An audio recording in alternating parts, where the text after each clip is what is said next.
شروع اللہ کا نام لے کر جو بڑا مہربان نہایت رحم والا ہے۔ سورج کی قسم اور اس کی دھوپ کی، اور چاند کی جب وہ اس کے پیچھے چلے، اور دن کی جب وہ اسے روشن کر دے، اور رات کی جب وہ اسے چھپا لے، اور آسمان کی اور اس ذات کی جس نے اسے بنایا، اور زمین کی اور اس ذات کی جس نے اسے پھیلایا، اور نفس انسانی کی اور اس کی جس نے اسے درست کر کے بنایا، پھر اس کو بدکاری سے بچنے اور پرہیزگار بننے کی سمجھ دی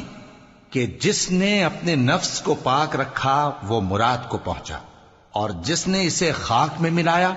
وہ نامراد رہا۔ قوم سمود نے اپنی سرکشی کے سبب پیغمبر کو جھٹلایا۔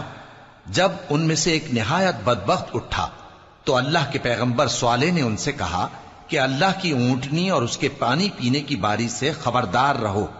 مگر انہوں نے پیغمبر کو جھٹلایا، پھر اونٹنی کو مار ڈالا تو ان کے رب نے ان کے گناہ کے سبب ان کو نیست و نابود کر دیا، پھر سب کو برابر کر دیا، اور اللہ کو ان کے بدلہ لینے کا کچھ بھی ڈر نہیں۔